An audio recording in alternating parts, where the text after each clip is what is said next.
ఇంటిని సమర్పిస్తున్న వారు తెలంగాణలో అతి తక్కువ ధరలలో మీరు కలలు కన్న ఇంటిని నిర్మిస్తున్న ఏకైక సంస్థ సన్షైన్ ఇన్ఫ్రా 9069069333.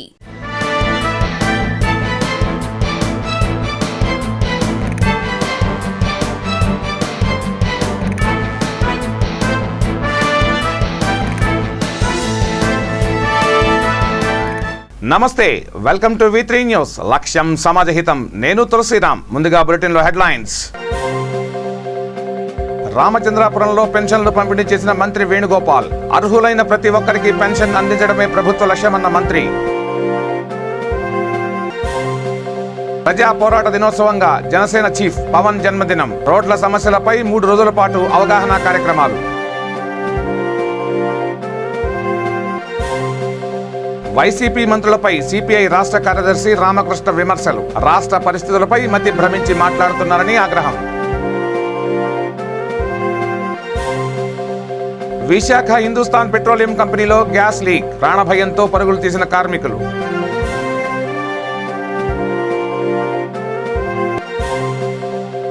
సింగనమలలో వ్యక్తి హత్య కలకలం. ఓ దినసరి కూలీపై కుట్రపూరిత దాడి.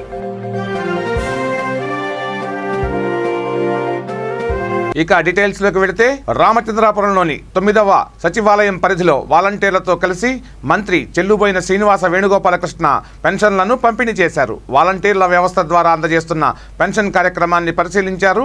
ఇంటింటికి తిరుగుతూ ఆప్యాయంగా మాట్లాడుతూ పెన్షన్ అందుకుంటున్న వారికి ప్రభుత్వం అండగా ఉంటుందన్న ధైర్యం చెప్పారు. పెన్షన్ అందుకుంటున్న వారిలో చిరునవ్వు, జగనన్న మాకు తోడు ఉన్నాడు అన్న భరోసా కనపడుతుందని చెప్పారు. దీర్ఘకాలిక వ్యాధిగ్రస్తులు, బయటకు వెళ్లలేక కాలం గడుపుతున్న అవ్వలు తాతలు జగన్మోహన్ రెడ్డిని దేవుడిచ్చిన బిడ్డలా భావిస్తున్నారు. ఇలాంటి గొప్ప నాయకుని పాలనలో నేను శాసనసభ్యునిగా, మంత్రిగా పనిచేయడం గొప్ప అదృష్టంగా భావిస్తున్నానని అన్నారు.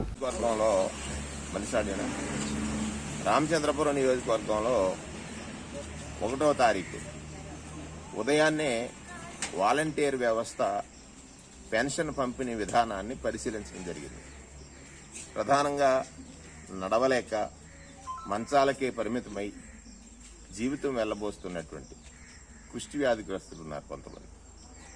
వారికి ఆ పెన్షన్ పంపిణీ సమయంలో వారి మొహంలో చూసినటువంటి ఆనందాన్ని, సాక్షాత్తు జగన్మోహన్ రెడ్డి గారు తనకు దేవుడిచ్చిన బిడ్డగా వాళ్ళు మాట్లాడుతున్నప్పుడు నేనైతే ఈ సమయంలో ముఖ్యమంత్రిగా జగన్మోహన్ రెడ్డి గారు ఉన్నటువంటి సమయంలో నేను రాష్ట్రానికి శాసనసభలో అలాగే మంత్రిగా ఉండటం అనేటువంటిది అదృష్టంగా భావిస్తూ ఉన్నాను.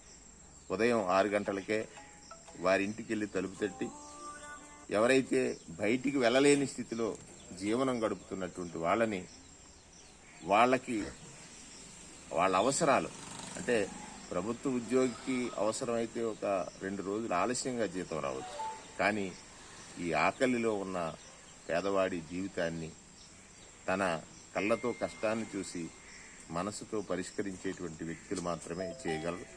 అటువంటి ముఖ్యమంత్రి గారు నిజంగా ధన్యుడు.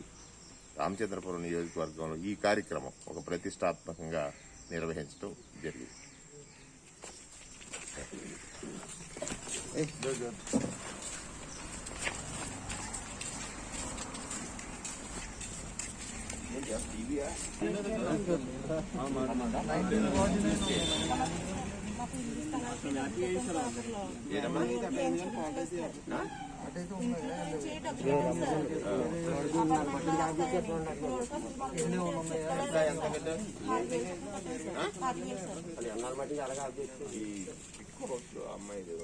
అసలు మాకు ఇప్పుడు పట్ట కానీ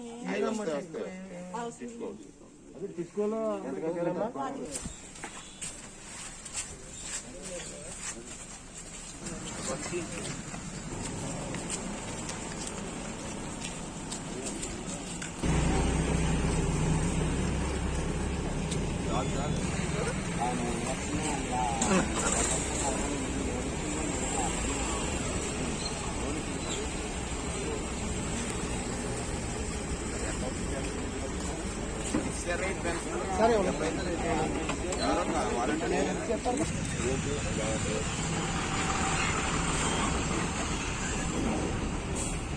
జనసేన అధ్యక్షుడు పవన్ కళ్యాణ్ జన్మదినాన్ని జన సైనికులు ప్రజా పోరాట దినోత్సవంగా నిర్వహించేలా ఏర్పాట్లు చేస్తున్నారు. రాష్ట్రంలో రోడ్ల సమస్యలపై గళమెత్తేలా 3 రోజుల పాటు కార్యక్రమాలను నిర్వహిస్తున్నట్లు తూర్పుగోదావరి జిల్లా జనసేన జిల్లా అధ్యక్షులు కందుల దుర్గేష్ తెలిపారు. రాష్ట్రంలోని సుమారుగా 1.20 లక్షల కిలోమీటర్ల రహదారులు దెబ్బతిని ఉన్నాయని అన్నారు. వీటిపై ప్రభుత్వానికి కనువిప్పు కలిగేలా 3 కార్యక్రమాలను చేపడుతున్నట్లు తెలిపారు. సెప్టెంబర్ 2వ తారీఖున జనసేన పార్టీ అధ్యక్షులు పవన్ కళ్యాణ్ గారి యొక్క జన్మదినం సందర్భంగా రాష్ట్రంలో ఉన్నటువంటి 175 నియోజకవర్గాల్లో కూడా వేడుకలు చేసుకోవడం అనేటువంటి కార్యక్రమం కాకుండా ఈ రాష్ట్రం ఎదుర్కొంటున్నటువంటి ప్రధానమైనటువంటి సమస్యల మీద దృష్టి సారించాలనేటువంటి ఆలోచనతోటి పార్టీ ఒక కార్యక్రమాన్ని మాకు ఇవ్వడం జరిగింది. అందులో భాగంగా ప్రధానమైనటువంటి సమస్య ఇవాళ ప్రజలు ఎదుర్కొంటున్నది రోడ్ల యొక్క దుస్థితి. రోడ్లన్నీ కూడా ఛిద్రమైపోయినటువంటి సందర్భంలో ఎక్కడా కూడా సరైనటువంటి రహదారి లేనటువంటి సమయం, వెహికల్స్ వెళ్ళడానికి కానీ అదేవిధంగా మనుషులు నడవడానికి కూడా వీల్లేనటువంటి పరిస్థితుల్లో దీన్ని ఒక బృహత్తరమైనటువంటి కార్యక్రమంగా తీసుకుని ఇవాళ ప్రభుత్వం అయితే 2.5 సంవత్సరాలు అయింది అధికారంలోకి వచ్చి. 2.5 సంవత్సరాల కాలంలో ఒక తట్టెడు మట్టి కూడా పోసిన పాపాన పోలేదు. 2020, 21, 22 ఆర్థిక సంవత్సరాలకి 12,450 కోట్ల మేరకు బడ్జెట్ రూపకల్పన చేశామని, అడ్మినిస్ట్రేటివ్ శాంక్షన్ చేశామని, ఫైనాన్షియల్ శాంక్షన్ కూడా చేస్తున్నామని చెప్పి అవి రివైజ్ చేసుకుని ₹1 కూడా ఖర్చు పెట్టలేదు రోడ్ల మీద. ఎక్కడికన్నా వెళితే ఈ రాష్ట్రంలో ఉన్నటువంటి ఏ నియోజకవర్గానికి వెళ్ళినా కూడా చిన్న చిన్న కారులు అయితే ఆ గుంటల మధ్యలో సెటిల్ అయిపోయేటువంటి పరిస్థితి మనకు కనబడతా ఉంది. జాతీయ రహదారులు అయితే కొంతమేరకు భారత్ మాలా పేరుతో కానీ సాగర్ మాలా పేరుతో కానీ వారు కొంతవరకు జాతీయ రహదారులను బాగానే చేశారు. కానీ రాష్ట్ర ప్రభుత్వం ఆధీనంలో ఉన్నటువంటి 126,000 కిలోమీటర్ల పొడవున ఉన్నటువంటి రహదారులు ఏవి కూడా ఏ రకమైనటువంటి అభివృద్ధికి నోచుకోకుండా, ముఖ్యంగా మరో దుస్సంఘటనలు ఏం జరుగుతున్నాయంటే ఆ గుంటల్లో పడిపోయినటువంటి వాళ్ళు ఫ్రాక్చర్లు అవ్వటం లేకపోతే వికలాంగులు అవ్వటం లాంటి పరిస్థితులు కూడా ఈ మధ్యకాలంలో మనం చూసాం. ఇటువంటి నేపథ్యంలో ఎక్కడైనా సరే ఎవరైనా మా రోడ్డు బాలేదు, గడిచిన 2 సంవత్సరాలుగా అనేక విజ్ఞప్తులు చేస్తూ ఉన్నాం, ఎక్కడా కూడా రోడ్డు బాగు చేసిన దాఖలాలు లేవనేటువంటి మాటతోటి రోడ్డు మీదకి వస్తే వాళ్ళని పోలీసులను పెట్టి లాఠీలతో కొట్టించి ఉక్కుపాదంతో అణిచివేసేటువంటి పరిస్థితినే మనం చూస్తున్నాం తప్పితే ప్రజల కోరిక కదా ఇది, తటస్థులుగా ఉండేవారు కూడా కోరుకుంటున్నటువంటి అంశం కదా ఇది. దీని మీద దృష్టి సారించి రోడ్లు రిపేర్ చేద్దాం, కొత్త రోడ్లు వేసినా వేయకపోయినా అనేటువంటి మాట కూడా ఆలోచించినటువంటి ఒక నిష్క్రియాపరత్వంతో ఉన్నటువంటి ప్రభుత్వాన్ని వాళ్ళ మనం చూస్తూ ఉన్నాం. అందుకే అనేక ప్రాంతాలు వైసీపీ మంత్రులు మతి భ్రమించి మాట్లాడుతున్నారని సిపిఐ రాష్ట్ర కార్యదర్శి రామకృష్ణ విమర్శించారు. అనంతపురంలో మీడియాతో మాట్లాడుతూ రాజధాని రైతులతో మాట్లాడడం అనవసరం అంటూ ఓ మంత్రి అంటే సీఎం ఎక్కడుంటే అక్కడే రాజధాని అని ఇంకో మంత్రి అంటున్నారని విమర్శించారు. సీఎం జగన్ సిమ్లాకు వెళ్ళాడు అంటే అప్పుడు అదే రాజధాని అవుతుందా అని ఎద్దేవా చేశారు. మంత్రి పదవుల కోసం దిగజారి మాట్లాడవద్దని హితవు పలికారు. ఆర్థిక మంత్ర, అప్పుల మంత్ర అని బుగ్గన రాజేంద్రనాథ్ రెడ్డి గురించి ప్రజలు మాట్లాడుకుంటున్నారని చెప్పారు. జిల్లాలో ఎమ్మెల్యేల ఆదాయానికి సహకరించకపోవడం వల్లే కలెక్టర్ గంధం చంద్రుడిని బదిలీ చేశారని ఆరోపించారు. సహకరించని అధికారులపై రాజకీయ ఒత్తిడి చేస్తున్నారని దుయ్యబట్టారు. తమిళనాడు ముఖ్యమంత్రిని చూసి నేర్చుకోవాలని సూచించారు. నీటి పంపకాలపై 2015 జూన్లో బచావత్ ట్రిబ్యునల్ ప్రకారం తెలుగు రాష్ట్రాల ఉన్నతాధికారుల సమక్షంలో అగ్రిమెంట్ చేసుకున్నారని గుర్తు చేశారు. ప్రస్తుతం కేసీఆర్ ఆ అగ్రిమెంట్ను తిరగదోడాలి అంటున్నారని, అప్పుడు సీఎంగా ఉన్న కేసీఆర్ ఏం చేస్తున్నారని ధ్వజమెత్తారు. కేసీఆర్ క్షణానికోసారి మారుతున్నారని రామకృష్ణ విమర్శించారు. నరేంద్ర మోడీ ప్రభుత్వం అనుసరిస్తున్న ప్రజా వ్యతిరేక విధానాలకు నిరసనగా ఇటీవలనే 19 రాజకీయ పార్టీల సమావేశం జూన్లో ఢిల్లీలో జరిగింది.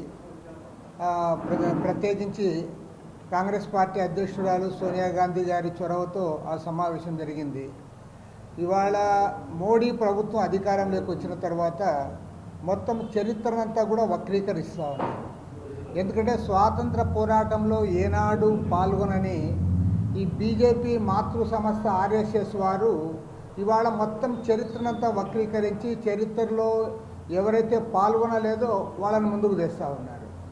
ఈవెన్ జలియన్ వాలాబాగ్ లాంటి ఒక చారిత్రాత్మకమైన పోరాటం అది, వందలాది మంది ప్రాణాలు అర్పించిన పోరాటం అది, దేశాన్నే కాదు ప్రపంచవ్యాప్తంగా చర్చించబడిన పోరాటాన్ని ఇవాళ దాన్ని ఒక విహార కేంద్రంగా మార్చడానికి ప్రయత్నం చేస్తూ ఉన్నారు. అదేవిధంగా అన్నిటికంటే ముఖ్యంగా ఇవాళ ప్రభుత్వ రంగాన్నంతా కూడా దోచిపెట్టి ప్రైవేటు వారికి అప్పచెప్తూ ఉన్నారు. నిస్సిగ్గుగా ఏమి కూడా జనకకుండా మేము ప్రైవేట్కి ఇచ్చేది అంటూ ఉన్నారు. మీకు తెలుసు, దాదాపు విశాఖ స్టీల్ ప్లాంట్ ప్రైవేటీకరణకు వ్యతిరేకంగా దాదాపు 200 రోజులుగా పోరాటం జరుగుతూ ఉంటే కూడా ఏమాత్రం ఖాతరు చేయకపోగా ఒక విశాఖ స్టీలే కాదు దేశవ్యాప్తంగా 6 లక్షల కోట్ల రూపాయలు ఈ రకంగా మేము సమకూర్చుకుంటున్నామని చెప్తా ఉన్నారు. రోడ్లు, రైల్వేలు, పరిశ్రమలు ఒకదాని తర్వాత ఒకదాన్ని ఇవాళ ప్రైవేటుకు దారాదత్తం చేయడానికి వాళ్ళ ప్రయత్నం చేస్తూ ఉన్నారు. ఆయన అధికారం దిగిపోయేలోగా మొత్తం దేశాన్ని అంబానీలకు, అదానీలకు అప్పజెప్పడానికి ఆయన ప్రయత్నం జరుగుతూ ఉంది. కాబట్టి ఇవాళ మొత్తం దేశవ్యాప్తంగా రైతు సంఘాలన్నీ కలిసి రేపు సెప్టెంబర్ 25వ తేదీ నాడు భారత్ బంద్కు పిలిపించారు. ఆ భారత్ బంద్కు రాష్ట్రంలో ఉన్న అన్ని రాజకీయ పార్టీలు, ప్రజా సంఘాలు, ట్రేడ్ యూనియన్లు అందరూ కూడా దానికి మద్దతు ప్రకటించాలని చెప్పి కూడా కోరుతా ఉన్నాం.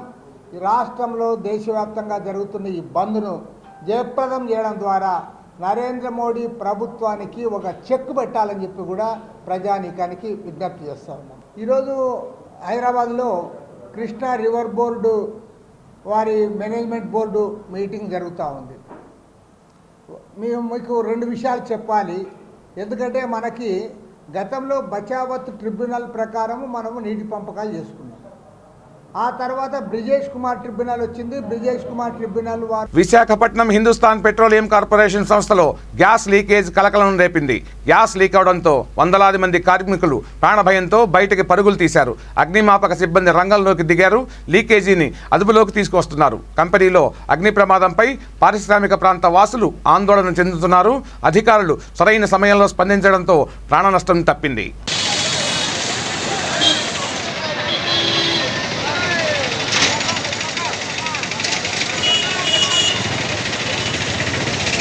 भाई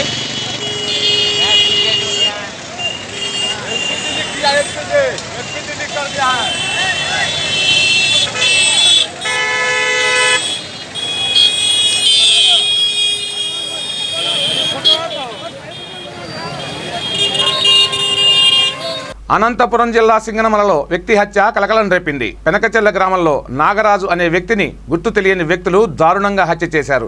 కూలీ పనులు చేసుకుంటూ జీవనం సాగిస్తున్న ఎర్రస్వామిని కొంతమంది వ్యక్తులు అకారణంగా హత్య చేశారని మృతుడి భార్య రాణి వాపోయింది. దీనిపై పోలీసులు కేసు నమోదు చేసి దర్యాప్తు చేపట్టారు.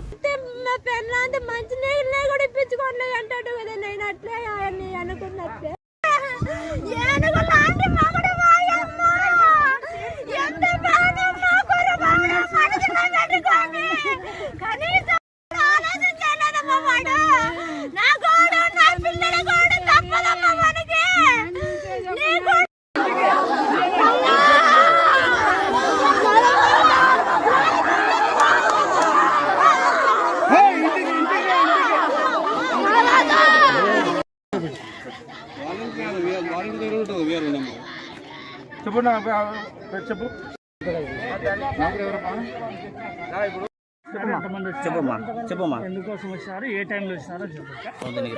ఇంటి దగ్గర నుంచి 7:10కి బయలుదేరినాము. బైక్లో ఇద్దరు మా బైక్లోనే ఇద్దరం కలిసి వచ్చినాము. స్వేరు మందులన్నీ తీసుకొని వచ్చినాక ఇటుకి డ్రమ్ములకి నీళ్ళు పెడతాంటే నేను అన్నం తిన నేను నీళ్ళు పడతాను. మోటార్ రాలే కానీ మోటార్ పెట్టి నీళ్ళు పట్టిన డ్రమ్ములకి అంజనమ్మ అందరం ముగ్గురం కలుసుకొని మందులన్నీ కలిపి అక్కడ మందు కొడతాంటే నేను డ్రమ్ముల కాడ మందు కలిదిపుతంటే ఇక్కడ పడమరికి మలుకొని ఉండే వాడు అంతలో ఉన్నాడు. నేను చూసిన కొడుకు ఎత్తుతానే ఇప్పుడు చంపేకి వచ్చినాడమ్మ పోయాడు అతనికి జంపుగా పడిపోయా.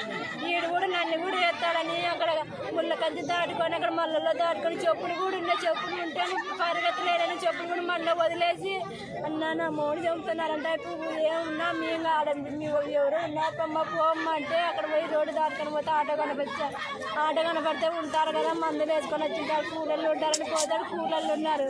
అక్క నా మొగుడు చంపినాక ఎవరంటే నారాజన్న పెనుగుచారు నారాజని కొత్త పల్లెలో చెప్తే చూసిన వాళ్ళేమ్మ నారాజు ఓంకారికి మర్దికి ఫోన్ చేసి అందరూ వచ్చినారన్నంగా అదే జరిగింది. ఎందుకు జరిగిందమ్మా? పాత గొడవలు ఏమన్నా? పాత గొడవలు దాంతో ఉన్నాడు అనుమానంతో ఇంటి ముందు 2017లో గొడవ జరిగింది. 2018లో నన్ను కూడా దాడి చేసినాడు. ఇన్ని జరిగి కూడా సంసారం ఇవి చేసుకుంటాను కూడా వాడు ఇంత పాలైపోయినాడు. నేను ఎంతమంది ఏసీలు పోలీసులు మన ఇంటికి వీకు లేకున్నారు. అంత పాలైపోయినాడు. అందుకు ఎంత దేనమమ్మా నా గోడ నా వద్ద తప్పదులే నా గొడవ నీకు. చిత్తూరు జిల్లా నగరి పట్టణ పరిధి కొత్తపేటలో గంగమ్మ జాతర వేడుకలు వైభవంగా జరిగాయి. ఉదయం ఊరేగింపుగా వచ్చిన గ్రామానికి గంగమ్మ ఊరి మధ్యలో వేసిన వేపాకు గుడిసెకు చేరింది. మహిళలు అమ్మవారి గుడిసెపై చీరలు వేసి మొక్కు తీర్చుకున్నారు. వేపాకు సారెలు సమర్పించారు. జాతర సంబరాలతో ప్రాంతమంతా కోలాహలంగా మారింది. సాయంత్రం పూజల అనంతరం గంగమ్మను పొలిమేర దాటించారు.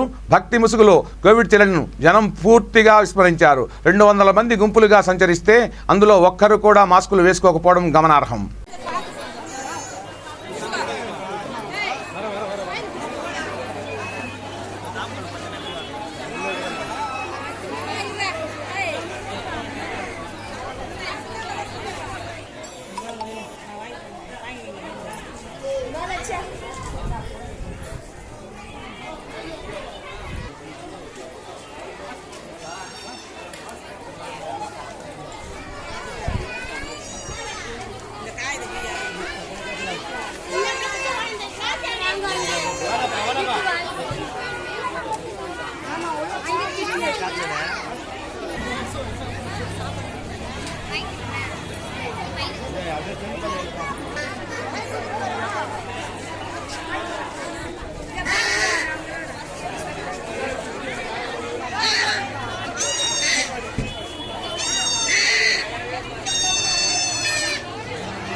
అనంతపురం జిల్లా తాడిపత్రిలో జరిగిన రోడ్డు ప్రమాదంలో చిన్నారి మృతి చెందాడు.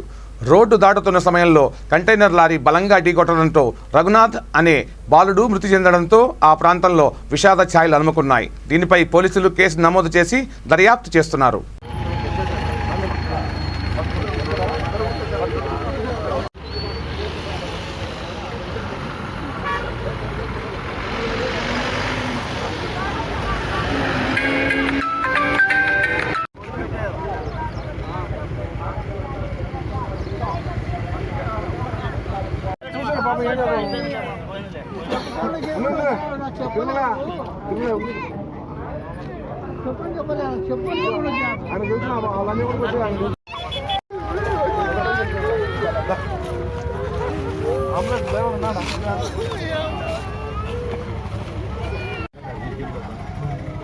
ఏం తీసర్లేదన్నా ఇవి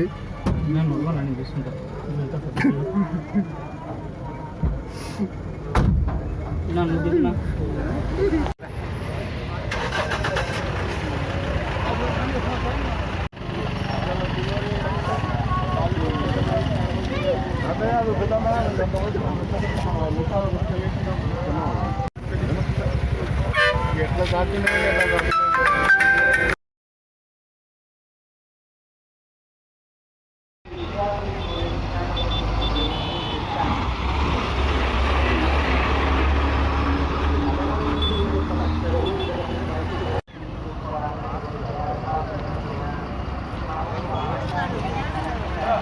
కడప జిల్లా రైల్వే కోడూరు పోలీస్ స్టేషన్ ఎదుట గ్రామస్తులు ఆందోళనకు దిగారు. తన భర్త సుబ్రహ్మణ్యన్ను అక్రమంగా అరెస్ట్ చేసి కేసులు పెడుతున్నారంటూ అయ్యవారిపల్లి గ్రామానికి చెందిన అంజలి అనే వివాహిత గ్రామస్తులతో కలిసి ధర్నాకు దిగింది. స్థల వివాదంలో తన భర్తను కొంతమంది వ్యక్తులు వేధిస్తున్నారని, ఇదే కాకుండా అక్రమ కేసులు కూడా పెట్టి మానసిక వేధింపులకు గురి చేస్తున్నారని ఆందోళన వ్యక్తం చేసింది.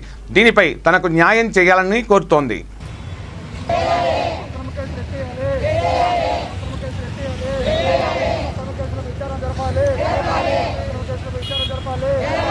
న్యాయం చేయాలి.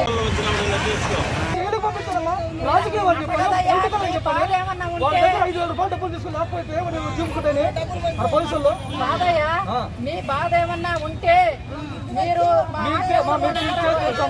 లేకపోతే మీరు ఏమైనా మా రిప్రజెంటేషన్ తీసుకోండి, మరి వచ్చిన తర్వాత చెప్పండి, మళ్ళీ మా పిలిచండి.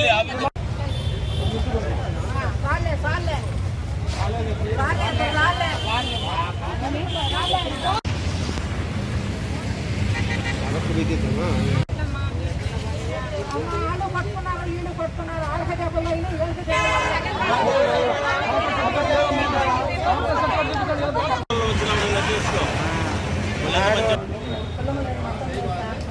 ఫస్ట్లో 307 లేదు, చైన్ బెయిల్ ఇస్తామని చెప్పని 307 మార్చారు. ఇది ఎట్టిపై విచారణ జరపాలి. ఎస్ఐ ఏమాత్రం పెడుతూ ఉంది రిపోర్టు, అందుకని సీఏకి ఇస్తున్నాము. సీఏ చేసి ఉంటే మేము సీఏకి ఇవ్వం. కాబట్టి ఇప్పుడు ఈ దీనిపైన మేము ఎస్పీని కలుస్తాం, మళ్ళీ 1 దృష్టి పెడతాం. చెప్పండి. పరిష్కరించాలి అయ్యారపల్లిలో జరిగినటువంటి విషయాన్ని, విచారణ జరపాలి. అయ్యారపల్లి సంఘటనపై విచారణ జరపాలి. వాళ్ళు ఇచ్చిన దాంట్లో కనీసం వాళ్ళు ఇచ్చిన రామపక్షులు పెంచుతున్న మొత్తాన్ని అరెస్ట్ చేయాలి. ఎందుకు తప్పించారో చెప్పాలి. పరిష్కరించాలి అయ్యారపల్లిలో జరిగినటువంటి విషయాన్ని, విచారణ జరపాలి. అయ్యారపల్లి సంఘటనపై విచారణ జరపాలి. టీఆర్కే పనిచేస్తారు సార్. అసలు మాకు ఏ సంబంధం లేని విషయంలో ముందు నుంచి పాత కక్షలు ఉన్నాయి సార్. బద్దెల గంగయ్య మా పైన ఎలాగైనా కక్ష సాధించాలని చెప్పి మా ఆయన్ని చంపడానికి ఆయుధాలతో దాడి చేశారు సార్. ఆయన కొనుక్కుంటూ ఉన్నప్పుడు రెడ్డి అనే అన్న మమ్మల్ని రక్షించి ఆయన్ని హాస్పిటల్ అడ్మిట్ చేయడం జరిగింది సార్. తర్వాత న్యాయం కోసం ఇక్కడికి వచ్చాము. అన్యాయంగా మా ఆయన్ని కేసులో ఇరికించి సెక్షన్స్ ఫైల్ చేసి ఇప్పుడు అంత దెబ్బలతో ఉన్న వ్యక్తిని తీసుకెళ్ళి అరెస్ట్ చేశారు సార్. దాంతోపాటు మా అత్తగారు, ఆమెకి 60 ఏళ్ళు ఉంటాయి సార్. ఆమె హెల్త్ పరంగా కూడా బాగాలేదు.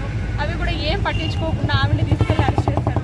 ఇంకొక ఆమె లేడీ అని చూడకుండా ఆమె రాళ్లతో దాడి చేసి చనిపోయే విధంగా చేసి మళ్ళీ ఆమెను అరెస్ట్ చేస్తారు. ఇలా ఎలా చేస్తారు సార్? దీనికోసం మాకు న్యాయం కావాలి. కాబట్టి మేము మేడం ఒక ఎంఆర్ఓ ఆఫీస్లో పనిచేసే వీఆర్ఏకి న్యాయం కాకపోతే ఇంకెవరికి సామాన్య ప్రజలకి ఎలా న్యాయం జరుగుతుంది సార్?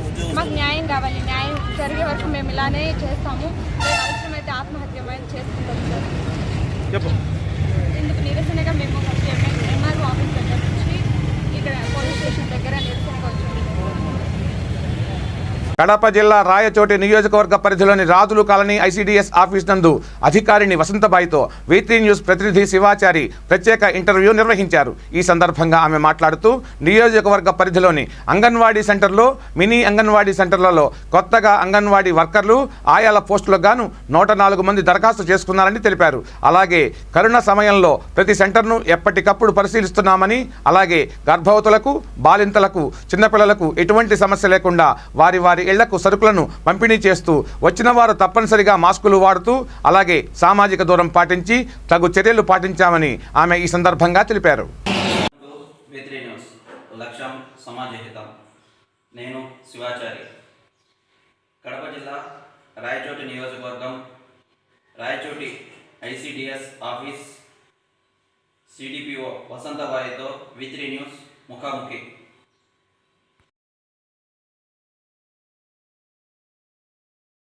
సెంటర్లలో వచ్చిన ఖాళీ ఎన్ని వచ్చినాయి? రాయచోటి ప్రాజెక్టు పరిధిలో 11 అంగన్వాడీ కార్యకర్తల పోస్టు, 15 ఆయా పోస్టులు మరియు 5 మినీ అంగన్వాడీ కేంద్రాలు ఖాళీగా ఉన్నాయి. ఆ కేంద్రాలకు సంబంధించి నోటిఫికేషన్ విడుదల చేయడం జరిగింది. ఈ నెల 31వ తేదీ నాటి ఈరోజు ఆఖరి రోజున అప్లికేషన్లు తీసుకునే ప్రక్రియ ముగుస్తుంది. ఈరోజు 5 గంటలకు. ఈ కరోనా సమయంలో సెంటర్లను ఏ విధంగా నడుపుతున్నారు? పిల్లలకు పౌష్టికాహారాన్ని ఏ విధంగా అందిస్తున్నారు? పై అధికారుల ఆదేశానుసారము కరోనా సమయంలో అంగన్వాడీ కేంద్రాలు మూసివేయబడి ఉంటుంది. అంటే పిల్లలు ఎవరు రారు, కేంద్రాలు మాత్రమే ఓపెన్ చేసుకొని కార్యకర్తలందరూ కూడా ఏదైతే కరోనా సమయంలో తీసుకోవాల్సినటువంటి జాగ్రత్తలు గ్రామ స్థాయిలో అందరికీ తెలియజేయడము, గర్భవతులకు వ్యాక్సినేషన్ వేయించడము, 5 సంవత్సరాల లోపల ఉన్నటువంటి పిల్లల తల్లులకు వ్యాక్సిన్ వేయించడము, ఇట్లా వ్యాక్సినేషన్ యొక్క ప్రక్రియ అనేది అంగన్వాడీ కార్యకర్తల ద్వారా జరుగుతుంది.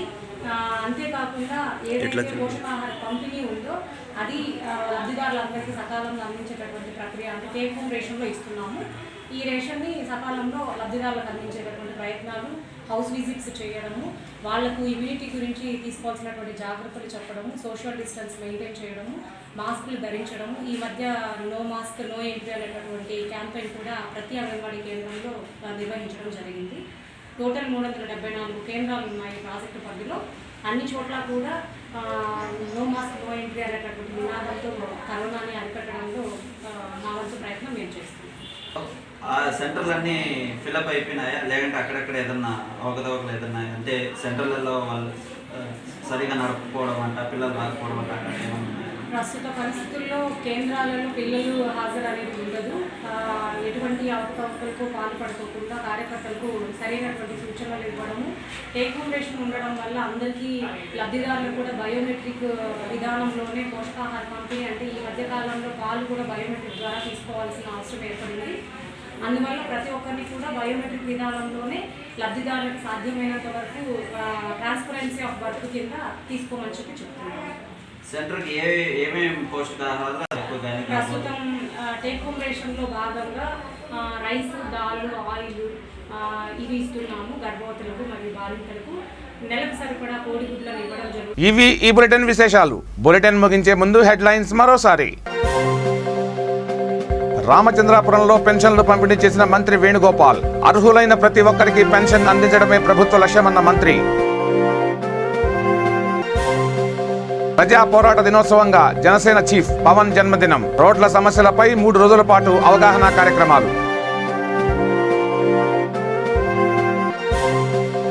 వైసీపీ మంత్రులపై సిపిఐ రాష్ట్ర కార్యదర్శి రామకృష్ణ విమర్శలు. రాష్ట్ర పరిస్థితులపై మతి భ్రమించి మాట్లాడుతున్నారని ఆగ్రహం. విశాఖ హిందుస్థాన్ పెట్రోలియం కంపెనీలో గ్యాస్ లీక్. ప్రాణభయంతో పరుగులు తీసిన కార్మికులు.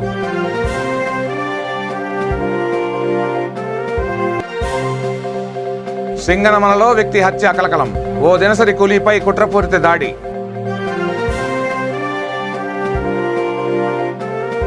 చూస్తూనే ఉండండి V3 న్యూస్. లక్ష్యం సమాజహితం. నమస్తే.